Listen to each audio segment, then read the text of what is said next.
Keluaran, inilah nama para anak Israel yang datang ke Mesir bersama-sama dengan Yakub. Mereka datang dengan keluarganya masing-masing. Ruben, Simeon, Lewi dan Yehuda, Isakar, Sebulon dan Benyamin, dan serta Naftali, Gad dan Asher. Seluruh keturunan yang diperoleh Yakub berjumlah 70 jiwa. Tetapi Yusuf telah ada di Mesir. Kemudian matilah Yusuf, serta semua saudara-saudaranya dan semua orang yang seangkatan dengan dia. Orang-orang Israel beranak cucu dan tak terbilang jumlahnya. Mereka bertambah banyak dan dengan dahsyat berlipat ganda, sehingga negeri itu dipenuhi mereka.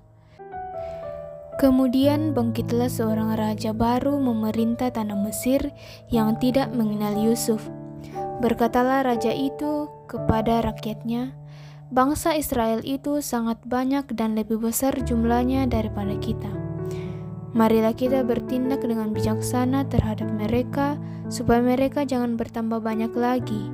Dan jika terjadi peperangan, jangan bersekutu nanti dengan musuh kita dan memerangi kita, lalu pergi dari negeri ini."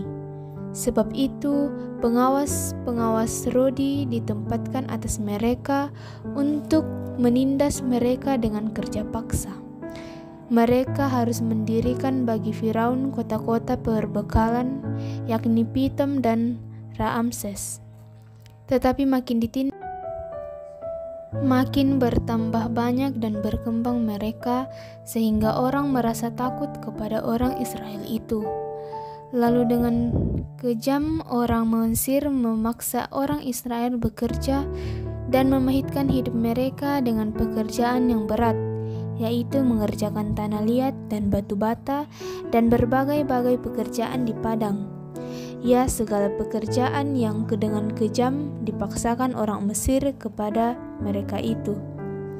Raja Mesir juga memerintahkan kepada bidan-bidan yang menolong perempuan Ibrani, seorang bernama Sifra dan yang lain bernama Puah. Katanya, "Apabila kamu menolong perempuan Ibrani pada waktu bersalin, kamu harus memperhatikan waktu anak itu lahir.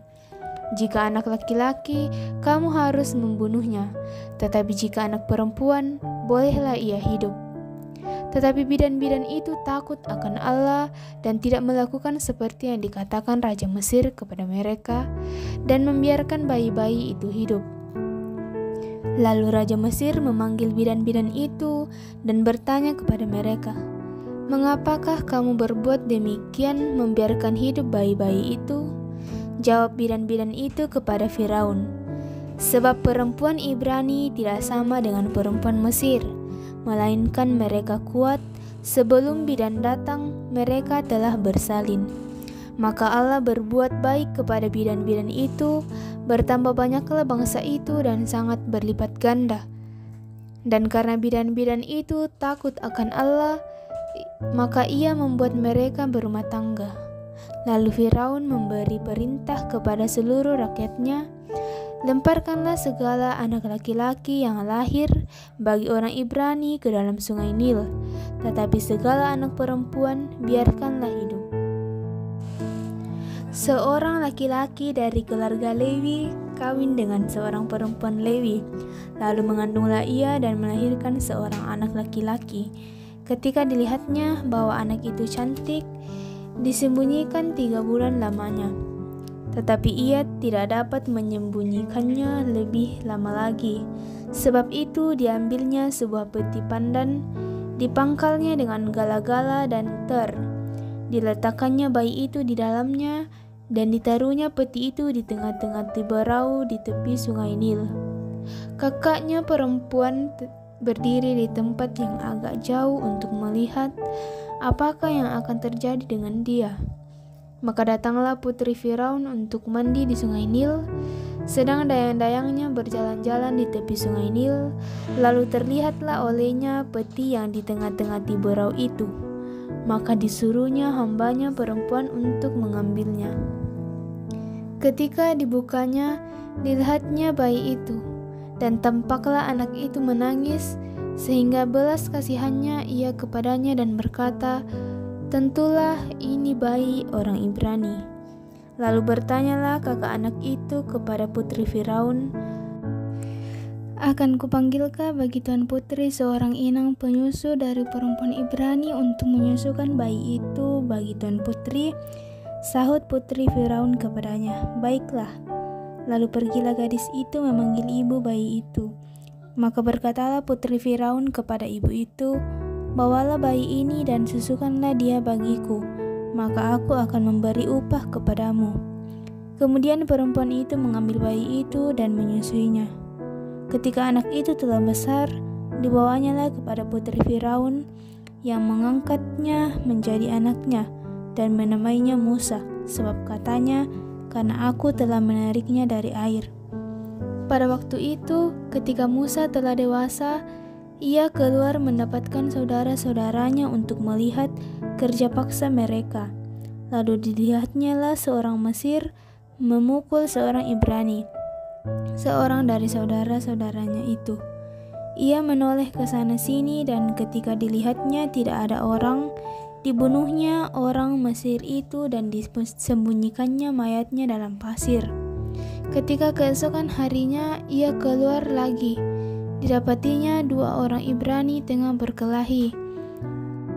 Ia bertanya kepada yang bersalah itu, "Mengapa engkau pukul temanmu?" Tetapi jawabnya, "Siapakah yang mengangkat engkau menjadi pemimpin dan hakim atas kami? Apakah engkau bermaksud membunuh aku, sama seperti engkau telah membunuh orang Mesir itu?" Musa menjadi takut, sebab pikirnya, tentulah perkara itu telah ketahuan. Ketika Firaun mendengar tentang perkara itu, dicarinya ikhtiar untuk membunuh Musa. Tetapi Musa melarikan diri dari hadapan Firaun dan tiba di tanah Midian. Lalu ia duduk-duduk di tepi sebuah sumur. Adapun imam di Midian itu mempunyai 7 anak perempuan. Mereka datang menimba air dan mengisi palungan-palungan untuk memberi minum kambing domba ayahnya. Maka datanglah gembala-gembala yang mengusir mereka. Lalu Musa bangkit menolong mereka dan memberi minum kambing domba mereka. Ketika mereka sampai kepada Rehuel, ayah mereka, berkatalah ia, "Mengapa selekas itu kamu pulang hari ini?" Jawab mereka, "Seorang Mesir menolong kami terhadap gembala-gembala. Bahkan ia menimba air banyak-banyak untuk kami dan memberi minum kambing domba." Ia berkata kepada anak-anaknya, "Di manakah ia? Mengapa kamu tinggalkan orang itu? Panggillah dia makan." Musa bersedia tinggal di rumah itu, lalu diberikan Rehuela Sipora anaknya kepada Musa. Perempuan itu melahirkan seorang anak laki-laki, maka Musa menamainya Gersom, sebab katanya, "Aku telah menjadi seorang pendatang di negeri asing."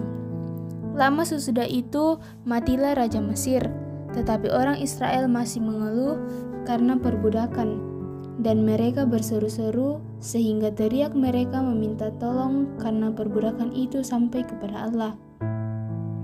Allah mendengar mereka mengerang, lalu ia mengangkat kepala perjanjiannya dengan Abraham, Ishak dan Yakub. Maka Allah melihat orang Israel itu dan Allah memperhatikan mereka. Adapun Musa, ia biasa menggembalakan kambing domba Yitro, mertuanya imam di Midian. Sekali ketika ia menggiring kambing domba itu ke seberang padang gurun, sampailah ia ke gunung Allah, yakni Gunung Horeb. Lalu malaikat Tuhan menampakkan diri kepadanya di dalam nyala api yang keluar dari semak duri. Lalu ia melihat dan tampaklah semak duri itu menyala, tetapi tidak dimakan api. Musa berkata, "Baiklah aku menyimpang ke sana untuk memeriksa penglihatan yang hebat itu. Mengapakah tidak terbakar semak duri itu?" Ketika dilihat Tuhan bahwa Musa menyimpang untuk memeriksanya, berserulah Allah dari tengah-tengah semak duri itu kepadanya, "Musa, Musa," dan ia menjawab, "Ya Allah." Lalu ia berfirman, "Janganlah datang dekat-dekat." tinggalkanlah kasutmu dari kakimu, sebab tempat di mana engkau berdiri itu adalah tanah yang kudus. Lagi ia berfirman, Akulah Allah ayahmu, Allah Abraham, Allah Ishak dan Allah Yakub. Lalu Musa menutupi mukanya sebab ia takut memandang Allah. Dan Tuhan berfirman, Aku telah memperhatikan dengan sungguh kesengsaraan umatku di tanah Mesir, dan aku telah mendengar seruan mereka yang disebabkan oleh pengarah-pengarah mereka. Ya, aku mengetahui penderitaan mereka. Sebab itu aku telah turun untuk melepaskan mereka dari tangan orang Mesir dan menuntun mereka keluar dari negeri itu ke suatu negeri yang baik dan luas, suatu negeri yang berlimpah-limpah susu dan madunya, ke tempat orang Kanaan, orang Het, orang Amori, orang Feris, orang Hewi, dan orang Yebus. Sekarang seruan orang Israel telah sampai kepadaku, juga telah kulihat betapa kerasnya orang Mesir menindas mereka. Jadi sekarang, pergilah, aku mengutus engkau kepada Firaun untuk membawa umatku, orang Israel, keluar dari Mesir. Tetapi Musa berkata kepada Allah, Siapakah aku ini, maka aku yang akan menghadap Firaun dan membawa orang Israel keluar dari Mesir? Lalu firman-Nya, Bukankah aku akan menyertai engkau? Inilah tanda bagimu, bahwa aku yang mengutus engkau. Apabila engkau telah membawa bangsa itu keluar dari Mesir, maka kamu akan beribadah kepada Allah di gunung ini. Lalu Musa berkata kepada Allah, Tetapi apabila aku mendapatkan orang Israel dan berkata kepada mereka, Allah nenek moyangmu telah mengutus aku kepadamu, dan mereka bertanya kepadaku bagaimana tentang namanya, apakah yang harus kujawab kepada mereka? Firman Allah kepada Musa, Aku adalah aku. Lagi firman-Nya, Beginilah kau katakan kepada orang Israel itu, Akulah, aku telah mengutus aku kepadamu. Selanjutnya berfirmanlah Allah kepada Musa, Beginilah kau katakan kepada orang Israel, Tuhan, Allah nenek moyangmu, Allah Abraham, Allah Ishak dan Allah Yakub telah mengutus aku kepadamu. Itulah namaku untuk selamanya dan itulah sebutanku turun-temurun. Pergilah, kumpulkanlah para tua-tua Israel dan katakanlah kepada mereka, Tuhan, Allah nenek moyangmu, Allah Abraham, Ishak dan Yakub telah menampakkan diri kepadaku, serta berfirman, Aku sudah mengindahkan kamu, juga apa yang dilakukan kepadamu di Mesir. Jadi aku telah berfirman, Aku akan menuntun kamu keluar dari kesengsaraan di Mesir, menuju ke negeri orang Kanaan, orang Het, orang Amori, orang Faris, orang Hewi, dan orang Yebus, ke suatu negeri yang berlimpah-limpah susu dan madunya.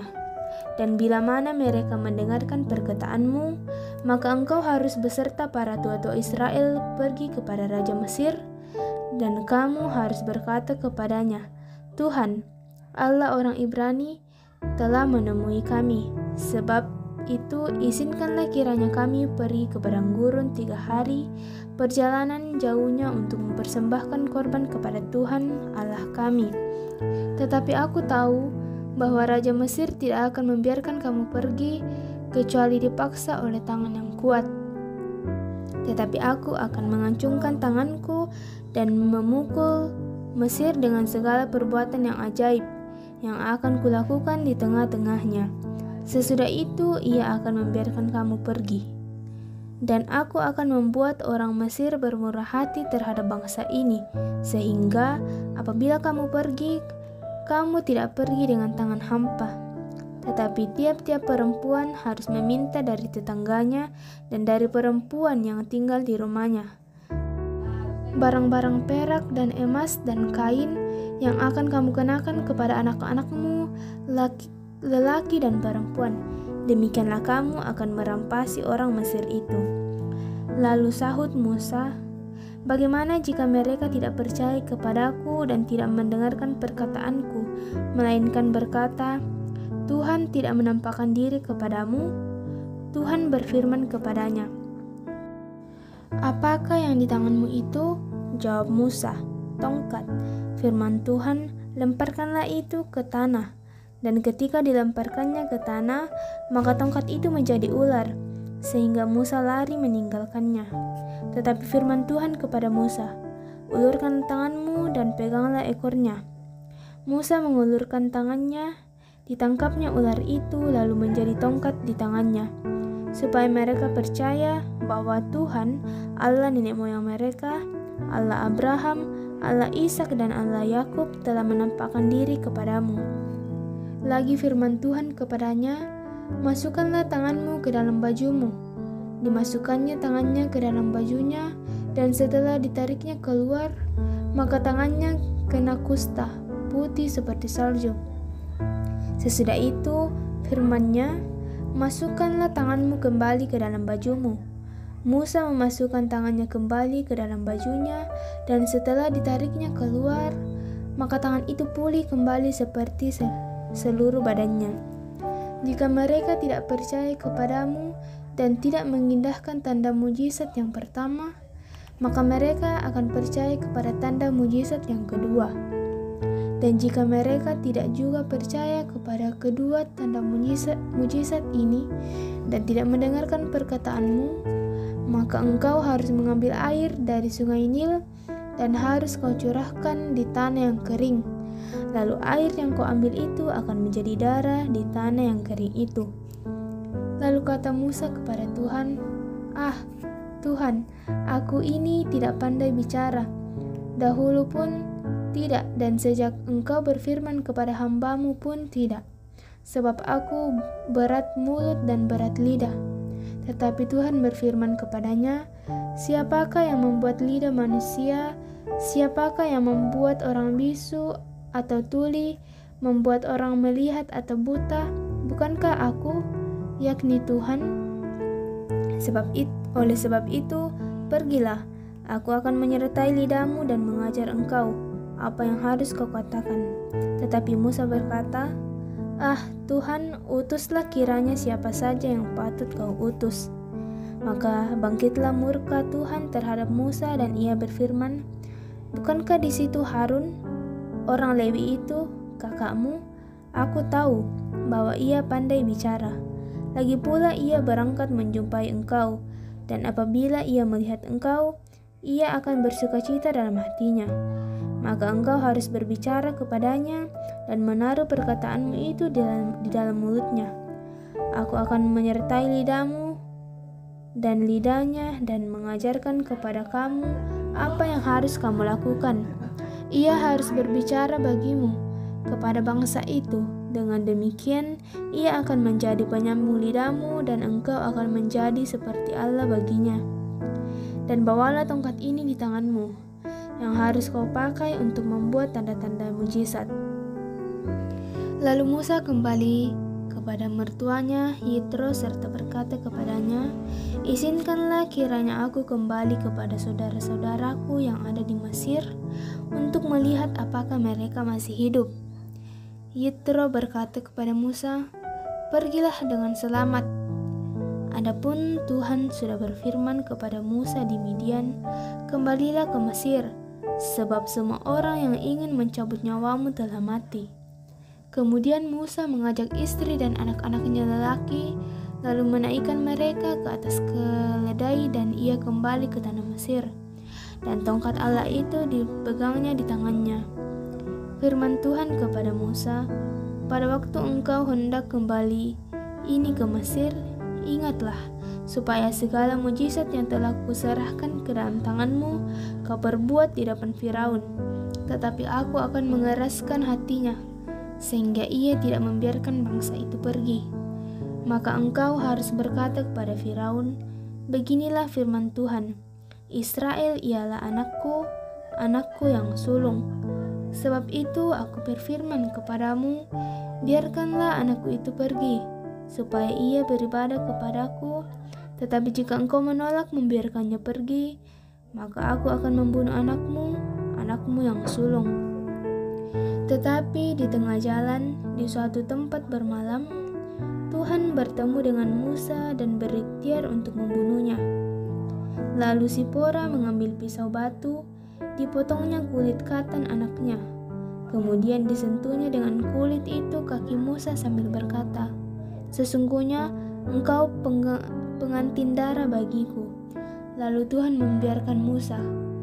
"Pengantin darah," kata Sipora waktu itu karena mengingat sunat itu. Berfirmanlah Tuhan kepada Harun, "Pergilah ke padang gurun menjumpai Musa." Ia pergi dan bertemu dengan dia di gunung Allah, lalu menciumnya. Kemudian Musa memberitahukan kepada Harun segala firman Tuhan yang disuruhkannya kepadanya untuk disampaikan dan segala tanda mujizat yang diperintahkannya kepadanya untuk dibuat. Lalu pergilah Musa beserta Harun dan mereka mengumpulkan semua tua-tua Israel. Harun mengucapkan segala firman yang telah diucapkan Tuhan kepada Musa, serta membuat di depan bangsa itu tanda-tanda mujizat itu. Lalu percayalah bangsa itu, dan ketika mereka mendengar bahwa Tuhan telah mengindahkan orang Israel dan telah melihat kesengsaraan mereka, maka berlututlah mereka dan sujud menyembah. Kemudian Musa dan Harun pergi menghadap Firaun, lalu berkata kepadanya, "Beginilah firman Tuhan, Allah Israel, biarkanlah umatku pergi untuk mengadakan perayaan bagiku di padang gurun." Tetapi Firaun berkata, "Siapakah Tuhan itu yang harus kudengarkan firman-Nya untuk membiarkan orang Israel pergi? Tidak kenal aku Tuhan itu, dan tidak juga aku akan membiarkan orang Israel pergi." Lalu kata mereka, "Allah orang Ibrani telah menemui kami. Izinkanlah sekiranya kami pergi ke padang gurun 3 hari perjalanan jauhnya untuk mempersembahkan korban kepada Allah Tuhan kami, supaya jangan nanti mendatangkan kepada kami penyakit sampar atau pedang." Tetapi Raja Mesir berkata kepada mereka, "Mengapakah kamu bawa-bawa bangsa ini melalaikan pekerjaannya? Pergilah melakukan pekerjaanmu." Lalu kata Firaun, "Lihat, sekarang telah terlalu banyak bangsamu di negeri ini. Masakan kamu hendak menghentikan mereka dari kerja paksanya?" Pada hari itu juga Firaun memerintahkan kepada pengarah-pengarah bangsa itu dan kepada mandur-mandur mereka sendiri, "Tidak boleh lagi kamu memberikan jerami kepada bangsa itu untuk membuat batu bata, seperti sampai sekarang. Biarlah mereka sendiri yang pergi mengumpulkan jerami. Tetapi jumlah batu bata yang harus dibuat mereka sampai sekarang, bebankanlah itu juga kepada mereka dan jangan menguranginya, karena mereka pemalas. Itulah sebabnya mereka berteriak-teriak, 'Izinkanlah kami pergi mempersembahkan korban kepada Allah kami.' Pekerjaan orang-orang ini harus diperberat, sehingga mereka terikat kepada pekerjaannya dan jangan mempedulikan perkataan dusta." Maka para pengarah bangsa itu dan para mandurnya pergi dan berkata kepada mereka, "Beginilah kata Firaun, aku telah memberi jerami lagi kepadamu. Pergilah kamu sendiri mengambil jerami, di mana saja kamu mendapatnya. Tetapi pekerjaanmu sedikit pun tidak boleh kurang." Lalu berseraklah bangsa itu ke seluruh tanah Mesir untuk mengumpulkan tunggul gandum sebagai pengganti jerami. Dan pengerah-pengerah itu mendesak mereka dengan berkata, "Selesaikanlah pekerjaanmu, yaitu tugas sehari seperti pada waktu ada jerami." Lalu pengarah-pengarah Firaun memukul mandur-mandur Israel yang mereka angkat sambil bertanya, "Mengapakah kamu pada hari ini tidak menyelesaikan jumlah batu bata yang harus kamu buat seperti kemarin?" Sesudah itu pergilah para mandur Israel kepada Firaun dan mengadukan halnya kepadanya, "Mengapakah Tuanku berlaku seperti itu terhadap hamba-Mu ini? Jerami tidak diberikan lagi kepada hamba-hamba-Mu ini, tetapi walaupun begitu, kami diperintahkan, buatlah batu bata. Dan pada waktu itu hamba-hamba-Mu ini dipukuli, padahal rakyat Tuanku lah yang bersalah." Tetapi ia berkata, "Pemalas kamu, pemalas. Itulah sebabnya kamu berkata, izinkanlah kami pergi mempersembahkan korban kepada Tuhan. Jadi sekarang, pergilah, bekerja. Jerami tidak akan diberikan lagi kepadamu, tetapi jumlah batu bata yang sama harus kamu serahkan." Maka mengertilah para mandur Israel bahwa mereka ada dalam keadaan susah, karena dikatakan kepada mereka, "Kamu tidak boleh mengurangi jumlah batu bata pada tiap-tiap hari." Waktu mereka meninggalkan Firaun, berjumpalah mereka dengan Musa dan Harun yang sedang menantikan mereka. Lalu mereka berkata keduanya, "Kiranya Tuhan memperhatikan perbuatanmu dan menghukumkan kamu, karena kamu telah membusukkan nama kami kepada Firaun dan hamba-hambanya. Dengan demikian, kamu telah memberikan pisau kepada mereka untuk membunuh kami." Lalu Musa kembali menghadap Tuhan, katanya, "Tuhan, bagaimanakah kau perbuat umat ini begitu bengis? Mengapa pula aku yang kau utus? Sebab sejak aku pergi menghadap Firaun untuk berbicara atasmu, dengan jahat diperlakukannya umat ini, dan engkau tidak melepaskan umatmu sama sekali." Tetapi Tuhan berfirman kepada Musa, "Sekarang engkau akan melihat apa yang akan kulakukan kepada Firaun. Sebab dipaksa oleh tangan yang kuat, ia akan membiarkan mereka pergi. Ya, dipaksa oleh tangan yang kuat, ia akan mengusir mereka dari negerinya." Selanjutnya berfirmanlah Allah kepada Musa, "Akulah Tuhan. Aku telah menampakkan diri kepada Abraham, Ishak dan Yakub sebagai Allah yang Maha Kuasa, tetapi dengan namaku, Tuhan, aku belum menyatakan diri. Bukan saja aku telah mengadakan perjanjianku dengan mereka untuk memberikan kepada mereka tanah Kanaan, tempat mereka tinggal sebagai orang asing, tetapi aku sudah mendengar juga orang-orang Israel yang telah diperbudak oleh orang Mesir, dan aku ingat kepada perjanjianku. Sebab itu katakanlah kepada orang Israel, Akulah Tuhan. Aku akan membebaskan kamu dari kerja paksa orang Mesir, dan melepaskan kamu dari perbudakan mereka, dan menebus kamu dengan tangan yang teracung dan dengan hukuman-hukuman yang berat. Aku akan mengangkat kamu menjadi umatku, dan aku akan menjadi Allahmu, supaya kamu mengetahui bahwa akulah Tuhan Allahmu yang membebaskan kamu dari kerja paksa orang Mesir. Lalu aku akan membawa kamu ke negeri yang dengan sumpah telah kujanjikan memberikannya kepada Abraham, Ishak dan Yakub, dan aku akan memberikannya kepadamu untuk menjadi milikmu. Akulah Tuhan." Lalu Musa mengatakan demikian kepada orang Israel, tetapi mereka tidak mendengarkan Musa karena mereka putus asa dan karena perbudakan yang berat itu. Kemudian Tuhan berfirman kepada Musa, "Pergilah menghadap, katakanlah kepada Firaun, raja Mesir, bahwa ia harus membiarkan orang Israel pergi dari negerinya." Tetapi Musa berkata di hadapan Tuhan, "Orang Israel sendiri tidak mendengarkan aku. Bagaimanakah mungkin Firaun akan mendengarkan aku? Aku seorang yang tidak patah lidahnya." Demikianlah Tuhan telah berfirman kepada Musa dan Harun, serta mengutus mereka kepada orang Israel dan kepada Firaun, raja Mesir, dengan membawa perintah supaya orang Israel dibawa keluar dari Mesir. Inilah para kepala kaum keluarga mereka, anak-anak Ruben, anak sulung Israel: Henok, Palu, Hesron, dan Karmi. Itulah kaum-kaum Ruben. Anak-anak Simeon: Yemuel, Yamin, Ohad, Yakin, Sohar, dan Saul, anak seorang perempuan Kanaan. Itulah kaum-kaum Simeon. Inilah nama-nama anak Lewi menurut urutan kelahirannya: Gerson, Kehat, dan Merari. Umur Lewi 137 tahun. Anak-anak Gerson: Libni dan Simei menurut kaum mereka. Anak-anak Kehat, Amran, Ishar, Hebron, dan Uziel.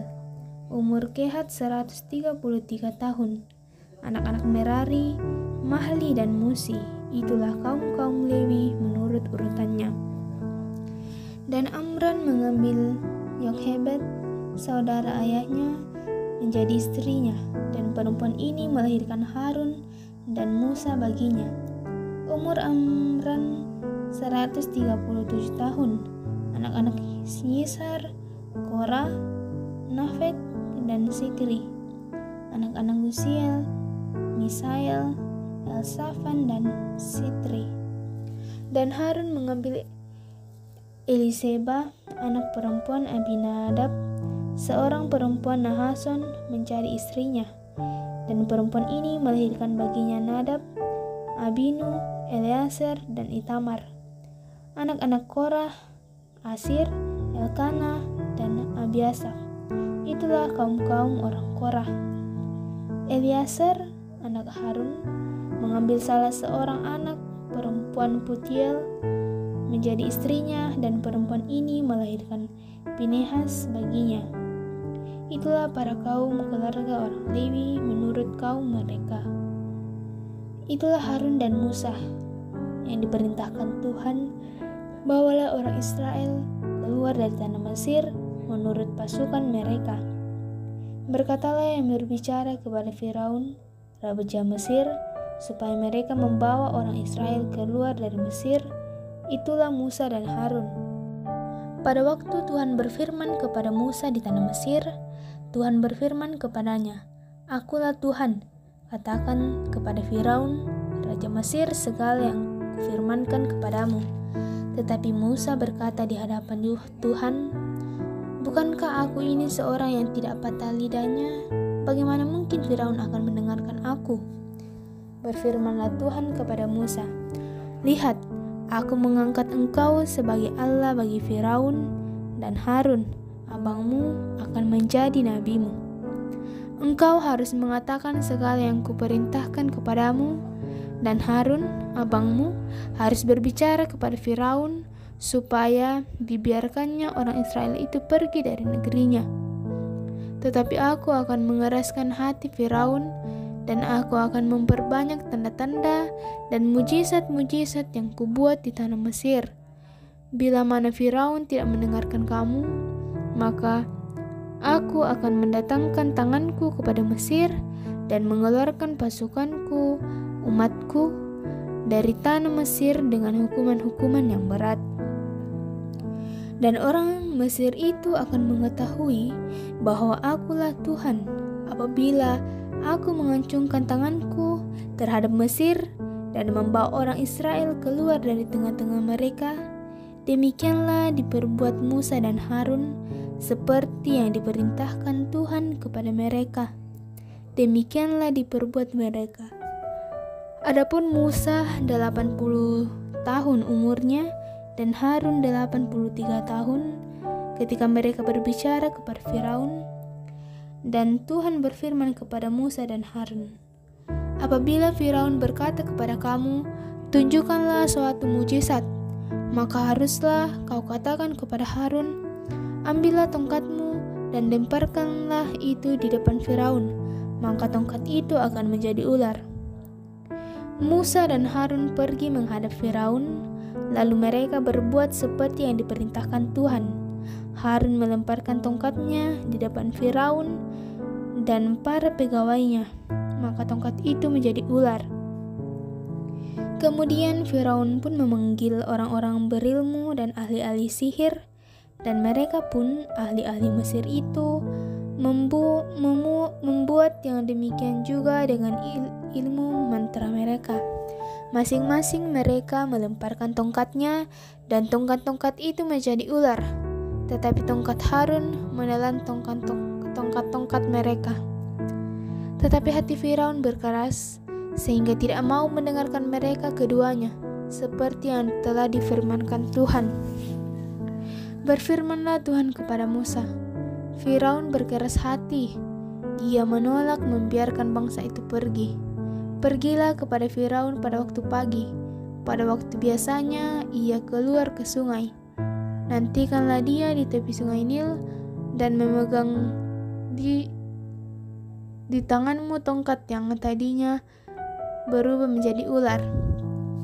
Dan katakanlah kepada Tuhan, Allah orang Ibrani telah mengutus aku kepadamu untuk mengatakan, biarkanlah umatku pergi, supaya mereka beribadah kepadaku di padang gurun. Meskipun begitu, sampai sekarang engkau tidak mau mendengarkan. Sebab itu, beginilah firman Tuhan. Dari hal yang berikut akan kau ketahui bahwa akulah Tuhan. Lihat, dengan tongkat yang di tanganku ini akan kupukul air yang di sungai Nil, dan air itu akan berubah menjadi darah. Dan ikan yang dalam sungai Nil akan mati, sehingga sungai Nil akan berbau busuk. Maka orang Mesir akan segan meminum air dari sungai Nil ini. Tuhan berfirman kepada Musa, katakanlah kepada Harun, ambillah tongkatmu, ulurkanlah tanganmu ke atas segala air orang Mesir, ke atas sungai, selokan, kolam, dan ke atas segala kumpulan air yang ada pada mereka, supaya semuanya menjadi darah. Dan akan ada darah di seluruh tanah Mesir, bahkan dalam wadah kayu dan wadah batu. Demikianlah Musa dan Harun berbuat seperti yang difirmankan Tuhan. Diangkatnya tongkat itu dan dipukulnya kepada orang yang di sungai Nil, di depan mata Firaun dan pegawai-pegawainya, maka seluruh air yang di sungai Nil berubah menjadi darah. Matilah ikan di sungai Nil, sehingga sungai Nil itu berbau busuk, dan orang Mesir tidak dapat meminum air dari sungai Nil. Dan di seluruh tanah Mesir ada darah. Tetapi para ahli Mesir membuat yang demikian juga dengan ilmu-ilmu mantra mereka, sehingga hati Firaun berkeras, ia tidak mau mendengarkan mereka keduanya, seperti yang telah diperfirmankan Tuhan. Firaun berpaling, lalu masuk ke istananya, dan tidak mau memperhatikan hal itu juga. Tetapi semua orang Mesir menggali-gali di sekitar sungai Nil, mencari air untuk diminum, sebab mereka tidak dapat meminum air sungai Nil. Demikianlah genap 7 hari berlalu setelah Tuhan menulahi sungai Nil. Beginilah firman Tuhan kepada Musa, pergilah menghadap Firaun dan katakan kepadanya, beginilah firman Tuhan, biarkanlah umatku pergi, supaya mereka beribadah kepadaku. Jika engkau menolak membiarkannya pergi, maka aku akan menulahi seluruh daerahmu dengan katak. Katak-katak akan mengeriap ke dalam sungai Nil, lalu naik dan masuk ke dalam istanamu dan kamar tidurmu, ya sampai ke dalam tempat tidurmu, ke dalam rumah pegawai-pegawaimu dan rakyatmu, bahkan ke dalam pembakaran rotimu serta dalam tempat adonanmu. Katak-katak itu akan naik memancati engkau, memancati rakyatmu dan segala pegawaimu. Berfirmanlah Tuhan kepada Musa, katakanlah kepada Harun, ulurkanlah tanganmu dengan tongkatmu di atas sungai, ke atas selokan dan ke atas kolam, dan buatlah katak-katak bermunculan meliputi tanah Mesir. Lalu Harun mengulurkan tangannya ke atas segala air di Mesir, maka bermunculanlah katak-katak lalu menutupi tanah Mesir. Tetapi para ahli itu pun membuat yang demikian juga dengan ilmu-ilmu mantra mereka, sehingga mereka membuat katak-katak bermunculan meliputi tanah Mesir. Kemudian Firaun memanggil Musa dan Harun serta berkata, berdoalah kepada Tuhan, supaya dijauhkannya katak-katak itu daripadaku dan daripada rakyatku, maka aku akan membiarkan bangsa itu pergi, supaya mereka mempersembahkan korban bagi Tuhan. Kata Musa kepada Firaun, silahkanlah tuanku katakan kepadaku, bila aku akan berdoa untukmu, untuk pegawaimu dan rakyatmu, supaya katak-katak itu dilenyapkan daripadamu dan dari rumah-rumahmu, dan padamu dan dari rumah-rumahmu, dan hanya tinggal di sungai Nil saja. Katanya, besok." Lalu kata Musa, "Jadilah seperti katamu itu, supaya Tuanku mengetahui bahwa tidak ada yang seperti Tuhan Allah kami. Maka kata-kata itu akan dijauhkan daripadamu, dari rumah-rumahmu, dari pegawai-pegawaimu, dan dari rakyatmu, dan hanya akan tinggal di sungai Nil saja." Lalu Musa dan Harun keluar meninggalkan Firaun, dan Musa berseru kepada Tuhan dengan kata-kata yang didatangkannya kepada Firaun. Dan Tuhan melakukan seperti yang dikatakan Musa, sehingga kata-kata itu mati lenyap di rumah, dari halaman, dan dari ladang. Dikumpulkanlah orang bangka-bangkainya yang bertumpuk-tumpuk, sehingga tanah itu berbau busuk. Tetapi ketika Firaun melihat bahwa telah terasa kelegaan, ia tetap berkeras hati dan tidak mau mendengarkan mereka keduanya, seperti yang telah difirmankan Tuhan. Berfirmanlah Tuhan kepada Musa, "Katakanlah kepada Harun, ulurkanlah tongkatmu dan pukullah itu ke debu tanah, maka debu itu akan menjadi nyamuk di seluruh tanah Mesir." Lalu mereka membuat demikian. Harun mengulurkan tangannya dengan tongkatnya dan memukulkannya ke debu tanah, maka nyamuk-nyamuk itu hinggap pada manusia dan pada binatang. Segala debu tanah menjadi nyamuk di seluruh tanah Mesir. Para ahli itu pun membuat yang demikian juga dengan ilmu-ilmu mantranya untuk mengadakan nyamuk-nyamuk, tetapi mereka tidak dapat. Demikianlah nyamuk-nyamuk itu hinggap pada manusia dan pada binatang. Lalu berkatalah para ahli itu kepada Firaun, "Inilah tangan Allah." Tetapi hati Firaun berkeras, dan ia tidak mau mendengarkan mereka, seperti yang telah difirmankan Tuhan. Berfirmanlah Tuhan kepada Musa, "Bangunlah pagi-pagi dan berdirilah menantikan Firaun. Pada waktu biasanya ia keluar ke sungai, dan katakanlah kepadanya, beginilah firman Tuhan, biarkanlah umatku pergi, supaya mereka beribadah kepada-Aku. Sebab jika engkau tidak membiarkan umatku itu pergi, maka Aku akan melepaskan pikat terhadap engkau.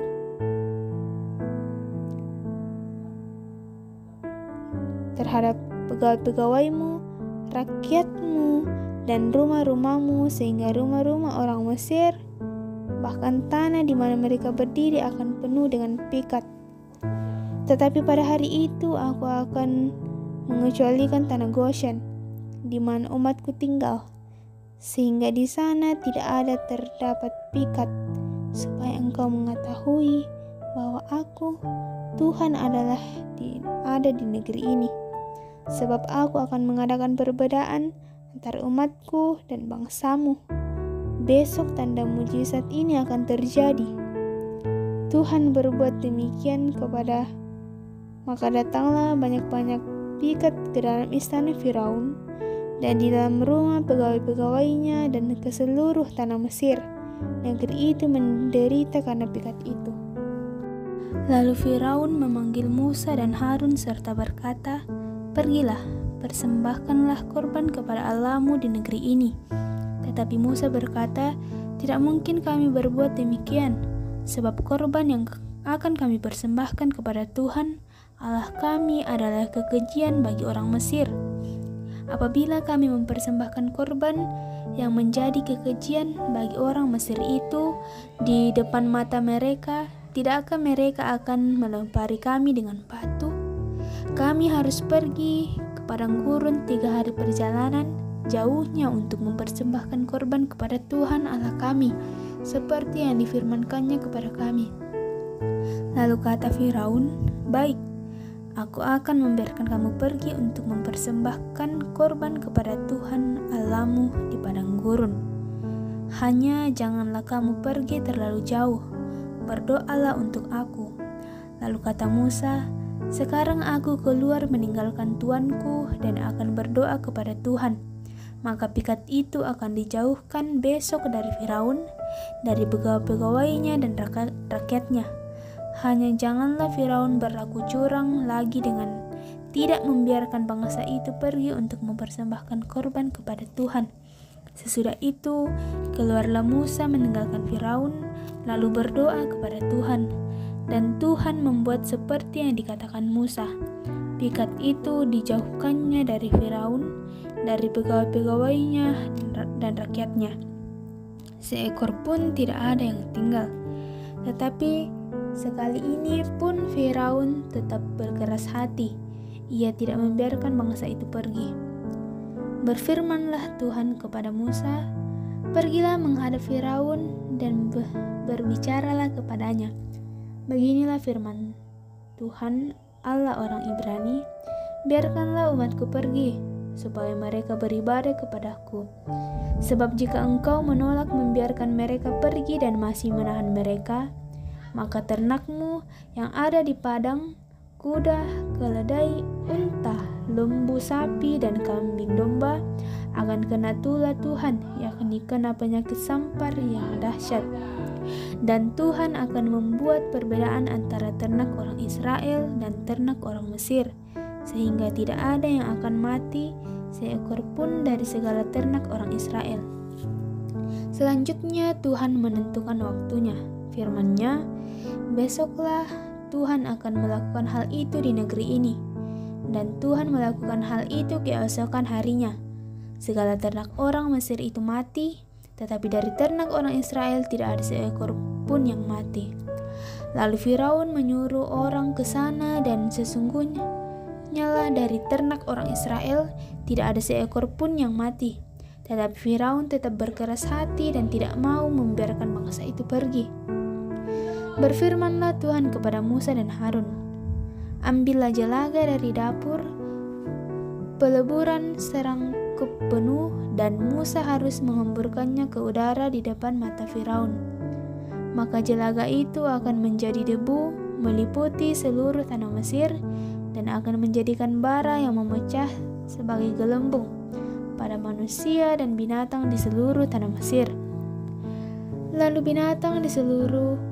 Lalu mereka menyuruh jelaga dari dapur peleburan dan berdiri di depan Firaun, kemudian mengemburkannya ke udara, maka terjadilah bara yang memecah sebagai gelembung pada manusia dan binatang, sehingga ahli-ahli itu tidak dapat tetap berdiri di depan Musa, sehingga bara-bara itu, sebab ahli-ahli itu pun juga kena bara sama seperti semua orang Mesir. Tetapi Tuhan mengeraskan hati Firaun, sehingga ia tidak mendengarkan mereka, seperti yang telah difirmankan Tuhan kepada Musa. Berfirmanlah Tuhan kepada Musa, "Bangunlah pagi-pagi dan berdirilah menantikan Firaun dan katakan kepadanya, beginilah firman Tuhan, Allah orang Ibrani, biarkanlah umatku pergi, supaya mereka beribadah kepadaku.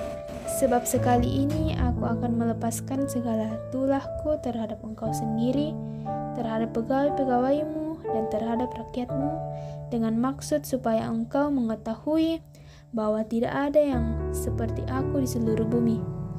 Bukankah sudah lama aku dapat mengacungkan tanganku dan membunuh engkau dan rakyatmu dengan penyakit sampar, sehingga engkau terhapus dari atas bumi? Akan tetapi inilah sebabnya aku membiarkan engkau hidup, supaya memperlihatkan kepadamu kekuatanku, dan supaya namaku dimasyhurkan di seluruh bumi. Engkau masih menghalangi umatku, sehingga engkau tidak membiarkan mereka pergi. Sesungguhnya besok kira-kira waktu ini akan menurunkan hujan es yang sangat dahsyat, seperti yang belum pernah terjadi di Mesir sejak Mesir dijadikan sampai sekarang ini. Oleh sebab itu, ternakmu dan segala yang kau punyai di padang, suruhlah dibawa ke tempat yang aman. Semua orang dan segala hewan yang ada di padang dan tidak pulang berkumpul ke rumah akan ditimpa oleh hujan es itu, sehingga mati. Maka siapa di antara para pegawai Firaun yang takut kepada firman Tuhan, menyuruh hamba-hambanya serta ternaknya lari ke rumah, Tetapi siapa yang tidak mengindahkan firman Tuhan, meninggalkan hamba-hambanya serta ternaknya di padang. Berfirmanlah Tuhan kepada Musa, ulurkanlah tanganmu ke langit, supaya hujan es turun di seluruh tanah Mesir, menimpa manusia dan binatang dan menimpa tumbuh-tumbuhan di padang di tanah Mesir.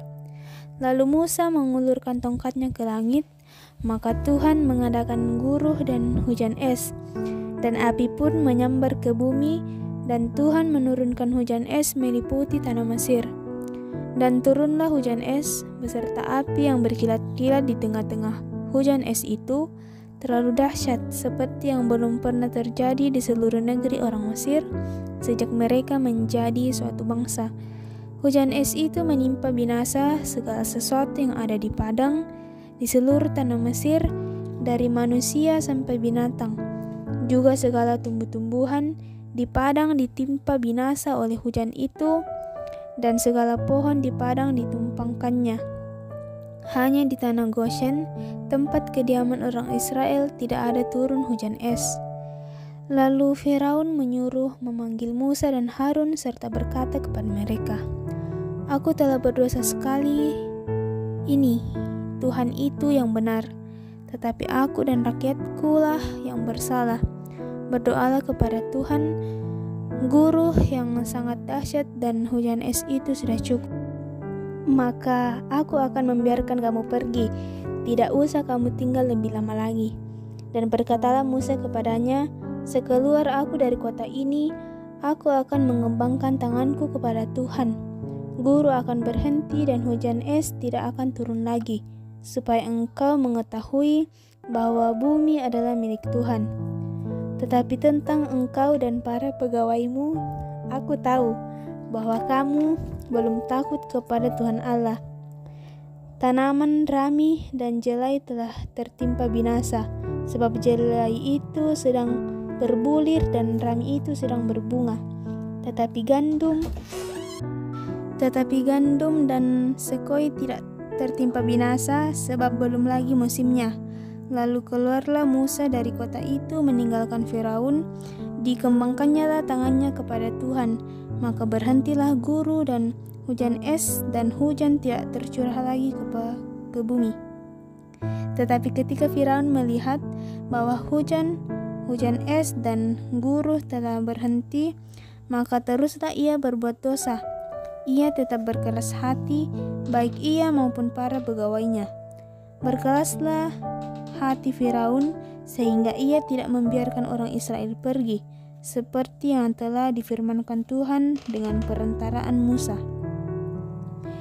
Berfirmanlah Tuhan kepada Musa, "Pergilah menghadap Firaun, sebab aku telah membuat hatinya dan hati para pegawainya berkeras, supaya aku mengadakan tanda-tanda mujizat yang kubuat ini di antara mereka, dan supaya engkau dapat menceritakan kepada anak cucumu bagaimana aku mempermainkan orang Mesir dan tanda-tanda mujizat mana yang telah kulakukan di antara mereka, supaya kamu mengetahui bahwa akulah Tuhan." Lalu Musa dan Harun pergi menghadap Firaun dan berkata kepadanya, "Beginilah firman Tuhan, Allah orang Ibrani, berapa lama lagi engkau menolak untuk merendahkan dirimu di hadapanku? Biarkanlah umatku pergi supaya mereka beribadah kepadaku. Sebab jika engkau menolak membiarkan umatku pergi, maka besok aku akan mendatangkan belalang-belalang ke dalam daerahmu. Belalang-belalang itu menutupi permukaan bumi sehingga orang tidak dapat melihat tanah. Belalang itu akan memakan habis sisa yang terluput yang masih tinggal bagimu dari hujan es itu, bahkan akan memakan habis segala pohonmu yang tumbuh di padang. Belalang itu akan memenuhi rumahmu, rumah semua pegawaimu, rumah semua orang Mesir, seperti yang belum pernah dilihat oleh bapamu dan nenek moyangmu sejak mereka lahir ke bumi sampai hari ini." Lalu berpalinglah ia dan keluar meninggalkan Firaun. Sesudah itu berkatalah para pegawai Firaun kepadanya, "Berapa lama lagi orang ini akan menjadi jerat kepada kita? Biarkanlah kepada orang-orang itu pergi supaya mereka beribadah kepada Tuhan. Allah mereka. Belumkah Tuhanku insyaf bahwa Mesir pasti akan binasa? Lalu Musa dan Harun dibawalah kembali kepada Firaun, dan berkatalah Firaun kepada mereka, "Pergilah, beribadahlah kepada Tuhan Allahmu. Siapa-siapa sebenarnya yang akan pergi itu?" Jawab Musa, "Kami hendak pergi dengan orang-orang yang muda dan yang tua, dengan anak-anak lelaki kami dan perempuan, dengan kambing domba kami dan lembu sapi kami, sebab kami harus mengadakan perayaan untuk Tuhan." Tetapi Firaun berkata kepada mereka, "Tuhan boleh menyertai kamu jika aku membiarkan kamu pergi dengan anak-anakmu. Lihat, jahatlah maksudmu. Bukan demikian, kamu boleh pergi, tetapi hanya laki-laki, dan beribadahlah kepada Tuhan, sebab itulah yang kamu kehendaki." Lalu mereka diusir dari depan Firaun. Berfirmanlah Tuhan kepada Musa, "Ulurkanlah tanganmu ke atas tanah Mesir, mendatangkan belalang, dan belalang akan meliputi tanah Mesir dan memakan habis segala tumbuh-tumbuhan di tanah, semuanya yang ditinggalkan oleh hujan es itu." Lalu Musa mengulurkan tongkatnya ke atas tanah Mesir, dan Tuhan mendatangkan angin timur melintasi negeri itu sehari-harian dan semalam-malaman, dan setelah hari pagi angin timur membawa belalang. Datanglah belalang meliputi seluruh tanah Mesir dan hinggap di seluruh daerah Mesir sangat banyak. Sebelum itu tidak pernah ada belalang yang demikian banyaknya, dan sesudah itu pun tidak akan terjadi lagi yang demikian. Belalang menutupi seluruh permukaan bumi, sehingga negeri itu menjadi gelap olehnya. Belalang memakan habis segala tumbuh-tumbuhan di tanah dan segala buah-buahan pada pohon-pohon yang ditinggalkan oleh hujan es itu, sehingga tidak ada tinggal lagi yang hijau pada pohon atau tumbuh-tumbuhan di padang di seluruh tanah Mesir. Maka segeralah Firaun memanggil Musa dan Harun serta berkata, "Aku telah berbuat dosa terhadap Tuhan Allahmu dan terhadap kamu. Oleh sebab itu, ampunilah kiranya dosaku untuk sekali ini saja, dan berdoalah kepada Tuhan Allahmu itu supaya bahaya maut ini dijauhkannya daripadaku." Lalu keluarlah Musa meninggalkan Firaun dan berdoa kepada Tuhan. Maka Tuhan membuat angin bertiup dari jurusan sebaliknya, yakni angin barat yang sangat kencang, yang membawa belalang itu dan melemparkannya ke laut Tiberau. Tidak ada satu belalang pun yang tinggal di seluruh daerah Mesir, tetapi Tuhan mengeraskan hati Firaun sehingga tidak mau membiarkan orang Israel pergi. Berfirmanlah Tuhan kepada Musa, "Ulurkanlah tanganmu ke langit, supaya datang gelap meliputi tanah Mesir, sehingga orang dapat meraba gelap itu." Lalu Musa mengulurkan tangannya ke langit, dan datanglah gelap gulita di seluruh tanah Mesir selama 3 hari. Tidak ada orang yang dapat melihat tamannya, juga tidak ada orang yang dapat bangun dari tempatnya selama 3 hari, tetapi pada semua orang Israel ada terang di tempat kediamannya. Lalu Firaun memanggil Musa serta berkata, "Pergilah, beribadahlah kepada Tuhan, hanya kambing dombamu dan lembu sapimu harus ditinggalkan, juga anak-anakmu boleh turut beserta kamu." Tetapi Musa berkata, "Bahkan korban sembelihan dan korban bakaran harus engkau berikan kepada kami, supaya kami menjadikannya untuk Tuhan Allah kami. Dan juga ternak kami harus turut beserta kami, dan satu kaki pun tidak akan tinggal, sebab dari ternak itulah kami harus ambil untuk beribadah kepada Tuhan Allah kami, dan kami tidak tahu dengan apa kami harus beribadah kepada Tuhan sebelum kami sampai di sana." Tetapi Tuhan mengeraskan hati Firaun sehingga dia tidak mau membiarkan mereka pergi. Lalu Firaun berkata kepadanya, "Pergilah daripadaku, awaslah engkau, jangan lihat mukaku lagi, sebab pada waktu engkau melihat mukaku, engkau akan mati." Kemudian Musa berkata, "Tepat seperti ucapanmu itu, aku tak akan melihat mukamu lagi."